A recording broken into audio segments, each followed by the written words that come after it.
Welcome to another episode of the Regular Irregular Show. I am the host with the most, aka Sleepy Melbourne in the building. And we are here to talk about Tower of God, chapter 640. And it is a doozy. It starts off right where we left off with Traumeré and Gustang. You know, kind of still going back and forth. It's more so Gustang looking at Traumeré, who has fully manifested himself and become an incarnation of malice. And the wall of willing souls that Gustang created to torment Traumeré is now being pulled into Traumeré's energy of malice, which reminds Gustang of a time before, a time long forgotten. But we switch locations to see Vigo back in action after being defeated by Labadon and allowed to leave so she could realistically go back to her family and stop this war on her end, because her and Labadon kind of have an understanding. So she returns and immediately heads to the main base, where she goes to see Michael. Michael is in charge of the main fleet, and Vigo is not here for Michael's shenanigans. Michael has been allowing his subordinates to be slaughtered and also firing on his own subordinates, which is not something that Vigo will abide. She is not here for the shenanigans, and so she starts going into combat with Michael. Now, she's doing pretty decent. Excuse me.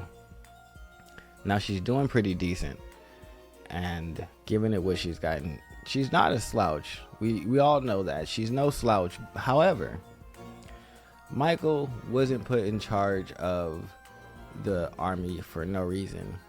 He manages to evade all of her attacks, letting her know that he is the distortion of the family head's words, which kind of seems like he is purposely misinterpreting what the family head wants to try and further his own machinations, which is kind of what Holland was doing on the other side, with Belmier is doing.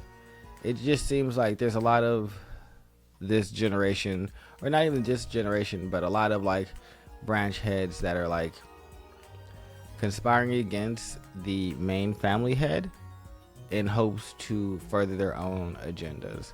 Now, he says twist, and this sends a Shinshu wave around Vigo that discombobulates and twists her body all around, slamming her to the ground.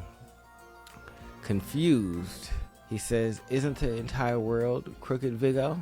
And we see that they continue their fight as Michael starts to give a little exposition.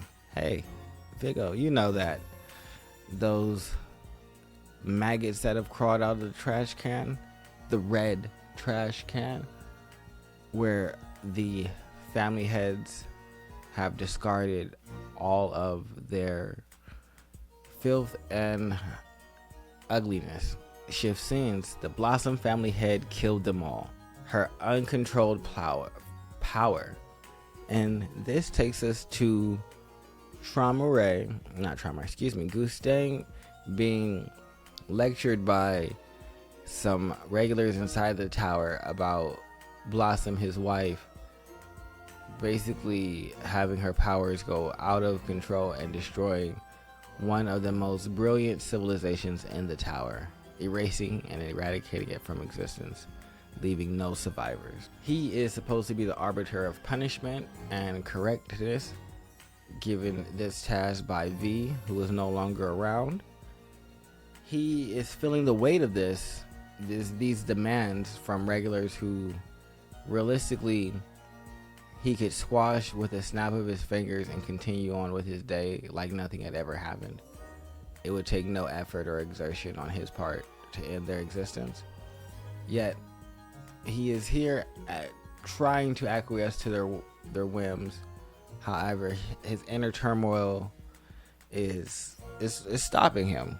However, Trauma Ray pops up and it's like, hey man, I got an idea.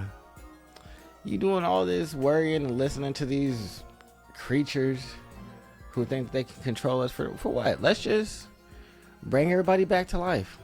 Let's just do that and it'll be fine. And then no one can complain. So Gustang agrees to Trauma Ray's plan out of frustration, which was probably mistake number 3. Mistakes 1 and 2, agreeing to be the judge, jury, and executioner for the group. I don't think he should have allowed himself to be placed in that position. Mistake number 1, not siding with V. You know, at the end of the day, you should have sided with V. But regardless, we're on mistake 3 now. They try to bring back all of the souls and bodies that were destroyed by Blossom.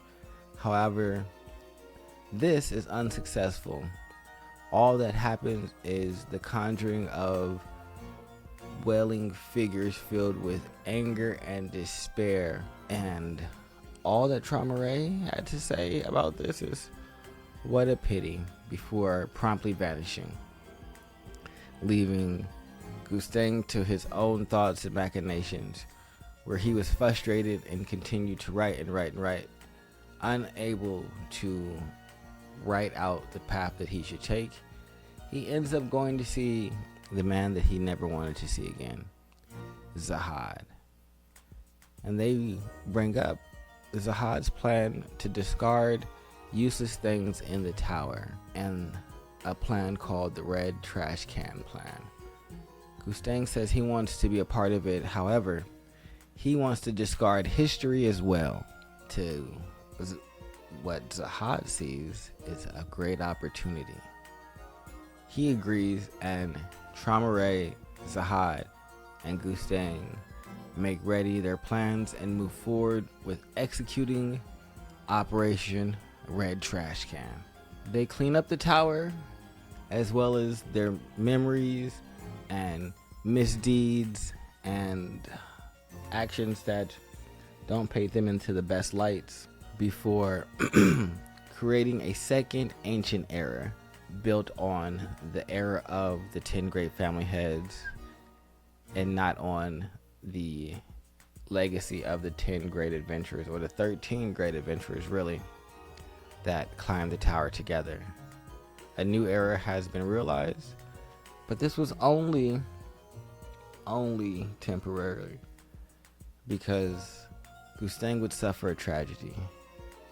One of his daughters would be gripped by madness due to Zahad, who has cursed the 13 month with turning whoever gathers 3 or more swords mad, any princess. And this, I think, was due to the fact that Gustang's daughter realized what the king had hidden, calling her father and asking him, saying, I have to remove myself from Zahad. I can no longer stand beside him. I have learned what he threw away in the red trash can. To which Gustang is like, what do you mean? What did he throw away? I have no idea. His father, really, you don't know? The king confined himself inside. What? Ignorance returned to me as a great punishment. And I think what that means is that Zahad basically put in his humanity, his old self, the one that climbed the tower, those thoughts, that ideology, that person, that all those connections, the love that he had for Arline. I think that he removed himself because it didn't work out, and so he decided that it was useless and better to discard it. So that's what I think that they mean by the king put himself inside there. But if you made it to the end of the Tower of God chapter review, make sure you guys like, subscribe, and comment below. This has been Sleepy Melbourne, the regular irregular, and I'm out of here. Goodbye.